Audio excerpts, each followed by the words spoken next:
Mane Sharon kamedo gima jowete ga gi owacho kane ine Kenya ka 207 wang'e gima notimore 207 gi kaka nochakore. Ka wawinjo kaka josiasa wuoyo sani gigo bul madha to I support lwedo ne nitie selective application of the law. Nekech iyudo ka ng'ato wuoyo mabei kowacho ni ng'ato kik nyon kamoro to iyudo ka ng'ani ok wane action moro mosekaune mamiyo jo piny confidence ne utterances aina gi kiwacho nikech ma jiwo jomoko kata mana ng'ato mopogore gi Kaluma. Next time at ward level be ng'ato bro wacho ni ward ni en stronghold na kikibie mano ok en democracy. Democracy en iwe ng'ato wacho pache ti wacho pache iwache environment manitie kod kue. Koro IEBC ni penjo mano to be gin gi power mar prosecute ng'ato. IEBC onge such power but gin gi administrative duties momegi nikech gisabiro gi this electoral code of conduct. They have a duty to implement this code of conduct. Gima judiciary biro en ka ng'ato IEBC after performing their duty koro giketo gigi to scrutiny be not time fairly. Mane wach mar judiciary. Mamiyo judiciary cannot be entirely be blamed nikech the duty mar judiciary and in your justice to all parties. In allegation, anyalo wacho ni ati ni yanyo ng'ato. Where is the evidence? Nyaka dhia substantiate kone ati my evidence. Ne Sharon no oyanyo ng'ato. Kata na wacho ni mane en uchochezi ne en 8 page. Which criteria mana tiyo godo? Bo meet the constitutional threshold. Mar 8 page. Nikech be kawa wea ne ati en blanket implementation. Tibro yudo ka ng'ato bro kao.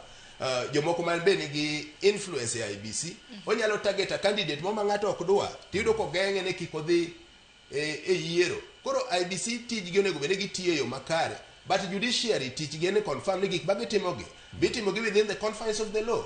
Kiko bed ni ati wamiyo gi arbitrary power magene ginyalo amua ni ng'ama chung kawuono to ng'ama ok chung. Mano is the duty of court. Koro so far hapa ni IEBC osetimo tijgi maber but nitie areas of weaknesses, nitie gaps moko mwan feel ne ati onego bed ni gibedo motegno. Mana kaka osawacho onego bed ni giluongo stakeholders conference mondo ji tete to bedi.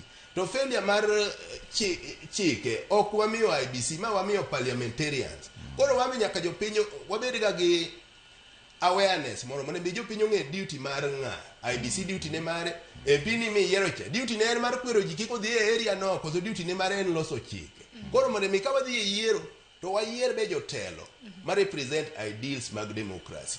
Joma duoko wa weche mag 207 gi uchochezi moko manono gima japiny dwaro Sharon ok en ng'ama dhi Homabay kata ng'ama dhi Mombasa kata ng'ama dhi Nandi.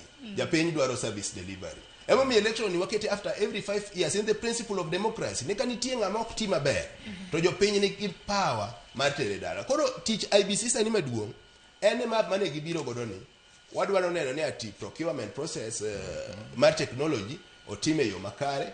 Wadwaro neno ni party primaries nikech gigi oken they are guided by the principles of the constitution. It must be free and fair at party level. Nikech party bedo funded from public exchequer.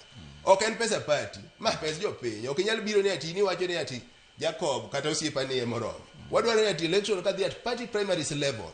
Wadwaro ni these rules kata laws mane gi submit kucho they stick to them mondo wabed ni wana democracy at party level and at national level. Kik wabed ni we preach democracy at only one level of the government. Wabed ni ati we live to these principles from grassroots level to national level. Ero kama na ina hakeni isentere paro madimedi kinjere kaunti ma Kisumu